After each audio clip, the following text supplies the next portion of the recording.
Hello everyone, this is Dr. Mike Cho, physical therapist. Hey, I'm here with Sierra. She's an occupational therapist. She's also one of the lead person at the AOTA PAC. She's also one of the organizers here. So Sierra, can you please tell us again who you are? What do you do and what is up with the AOTA PAC? So my name is Sierra. I'm an occupational therapist with Stillwater Medical Center Home Health. I've been in home health for 10 years.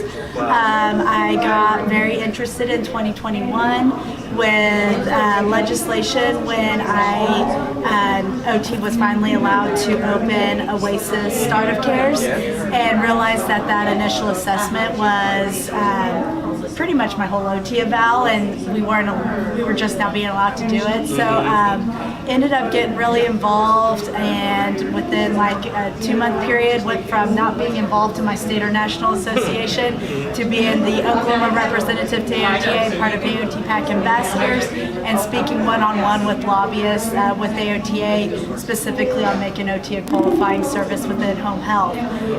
So now I've been an AOT PAC ambassador. This is now my 3rd year. So I'm very passionate. I talk to almost every single one of our our reps, but also all of our OT and OTA programs within the state on the benefits of us being a member and why it's important to advocate for our profession, to maintain access and to gain further access.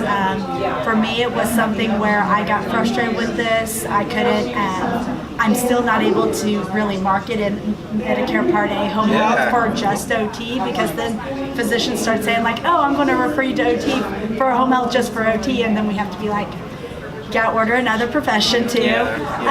So just trying to get that, because I was like, there's no reason. Home is the best place for OT to address everything. So I'm excited that in January we did get the Home Health Accessibility Act introduced in the House. I saw that, So that will make us a qualifying service. How about the Empower Act? Yes, and so I'm really excited about that one with the cuts to Part B. Has been another big thing. I know AOTA, APTA, and ASHA have come together on that one. To really try and look into that 15% assistance reimbursement, and then also looking at changing that supervision requirement in outpatient clinics, requiring on-site and private-based clinics. We're still having issues with. It's still good until the end of the year, but after that, we have to be on-site again. So. And then there's the whole telehealth. I know telehealth's a big one that is expected to pass probably in December with the big they just keep on not just extend it, but approve it and permanent. And so I do telehealth all the time. So. And I know that that's a big thing, even with there's like 3 or 4 different telehealth bills proposed right now, and some of them are just general, and they're saying CMS gets to decide who gives telehealth.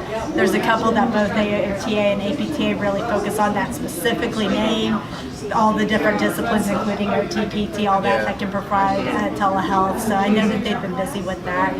I tell a lot of people, so PAC is mostly where we give money during campaigns and be in a campaign system. And that's a lot of where our lobbyists, whether it's APTA, AOTA, get their foot in the door. We actually had a really cool experience with that this past year with this home health accessibility. The lobbyist that focuses on this with AOTA actually contacted me asking about OKOTA writing a letter to Representative Hearn, who's the representative in Tulsa, on co-sponsoring this legislation. Because he's in the Ways and Means Committee, which is specifically associated with CMS that helps.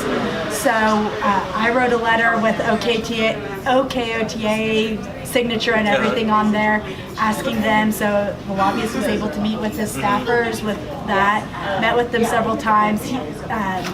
Representative Hearn decided not to co-sponsor. He was already co-sponsoring 6 other bills, but they connected him with Representative Smucker in Pennsylvania, and they got their foot in the door because they gave money to Representative Hearn's campaign 2 years ago. They didn't give money to Representative Smucker, but they were able to convince them to listen to our lobbyists, and Representative Smucker ended up co-sponsoring this legislation and has actually become a really good proponent, supporter of the bill, and really has sort of taken to OT and exactly what we can do at home health. So it's been, AOTA, a lot of people, I like what you said about needing to support your association. There's a lot of, even physical therapists, our membership in APTA is low.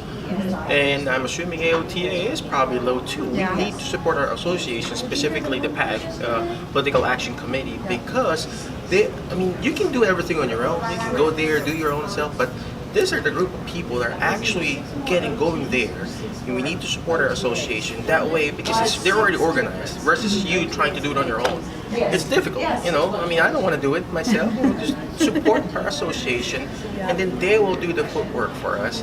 And some bill will be passed, some are not, but at least you're supporting it financially. I would rather support it financially than me going there and doing it myself. All right. So again, where can they find you? Your social media, your telephone number, your email, your social security, your home address, Yes. your mother maiden's name. So I am on LinkedIn is probably the best for a lot of the OT stuff. Anymore, that's probably my main thing. I don't have a lot with just the AOT PAC. If you're interested in AOT PAC or the legislative, go to AOTA.org, go to the Advocacy. Even if you're not a member, you should be able to access almost anything of that sort of stuff. If you're not a member, I do encourage you, so your membership can pay for our lobbyists and some of that. It does not pay for contributions to the campaigns, that's the PAC, but that, like I said, that's the foot in the door, so it all works together. So, but definitely, but then I also work with OKOTA and their legislative efforts, and so again, that is something that your bills help, your membership dues help us pay to be able to do that and all that. So thank you for answering the call, because many are called but few are chosen. She's one of the few chosen one. Again, thank you very much, Sharon. But before I let you go, always remember the word FAST, F-A-S-T. You gotta take action fast. Letter F, find people that will bring out the best in you, because you are the average. This is the average of me today, Sharon. Okay, next letter, take action. All this stuff that we're doing is not going to do me good. It's not going to share good if you don't take action. That's the reason, AOTA PAC is, Political Action Committee. You got to take action, right? You can be political, you can have a committee, but if you don't take action, it's not going to do you good, right? Next letter is letter S, share, subscribe, share their advocacy, the Power Act. Go to AOTA, APTA websites, sign and email those stuff, those petitions. We need those petitions. It may be repetition or repetitive, but if our Congress people will see it, our Senate people will see it, oh, okay, we got more attention. So you go to their website. Last is the letter T, you teach it. Why? Because when you forget, we see, you remember, when you're actually teaching it, it's like Martha Sharon's doing. She's actually teaching in the school. She's understanding it more. Again, thank you, Sharon. Appreciate you.